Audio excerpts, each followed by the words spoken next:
Lubuk warga asing yang sebelum ini dikenali Mini Dhaka di Jalan Silang Ibu Negara kembali meriah dengan kehadiran warga berkenaan sempena sambutan Tahun Baru semalam.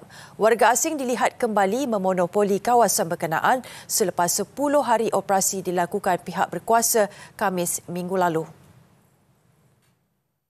Ini rakaman dari lensa kami menerusi tinjauan yang dilakukan di Jalan Silang semalam. Hampir setiap sudut ruangan kaki 5, premis perniagaan dipenuhi warga asing. Lagak mereka pula seolah-olah selesa berkeliaran umpama berada di kampung halaman. Tidak kurang juga kehadiran pengemis ibarat cendawan tumbuh selepas hujan. You kutip apa? No. Ha? Mana?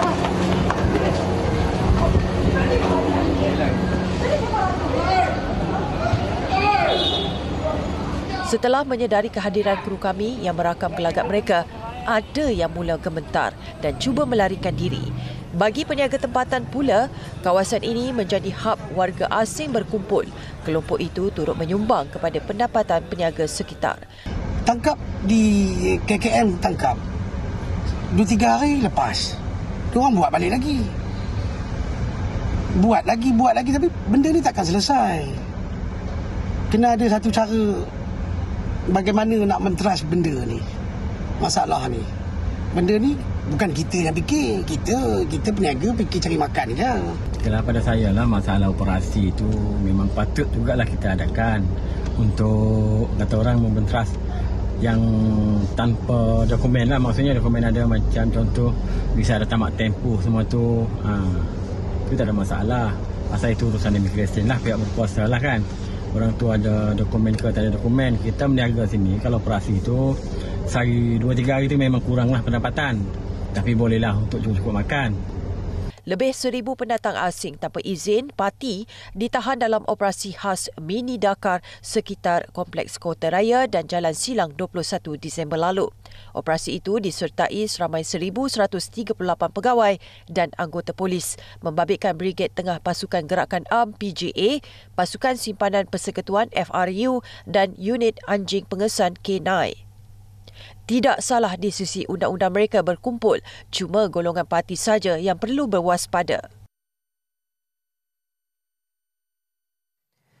Sementara itu, kebanyakan warga asing yang dilihat memanjuri kawasan di sekitar Jalan Silang dan Lebuh Pudu di Ibu Negara memiliki dokumen pengenalan diri yang lengkap dan hanya berkunjung ke kawasan itu untuk bertemu rakan senegara. Timbalan Ketua Pengarah Operasi Jabatan Imigresen Jafri Embok Taha berkata demikian ketika diminta mengulas situasi terkini di lokasi terbabit selepas serbuan besar-besaran dilakukan 21 Disember lalu.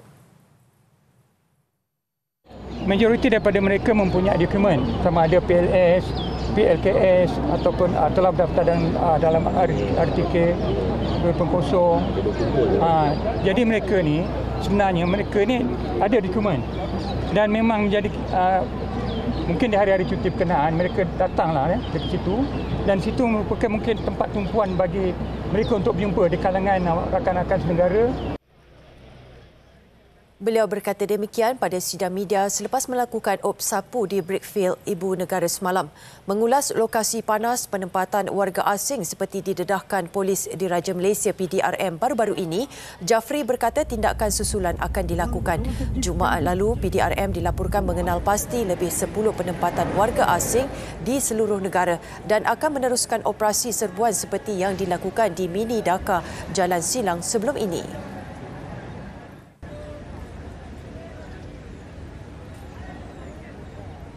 Sementara itu, hasrat 16 warga asing termasuk seorang wanita untuk mencari pekerjaan di Ibu Negara tidak kesampaian selepas mereka dicekup di Jalan Persiaran Raya Gua Musang, Kelantan Ahad lalu. Mereka ditahan ketika pemeriksaan dilakukan Jabatan Siasatan dan Penguatkuasaan Trafik JSPT Negeri di Sekatan Jalan Raya sempena ambang Tahun Baharu.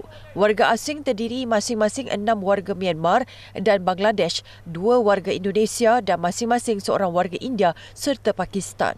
Hasil siasatan mendapati mereka dalam perjalanan dari Kota Baru dan dipercayai akan bertemu dengan ejen masing-masing di Ibu Negara.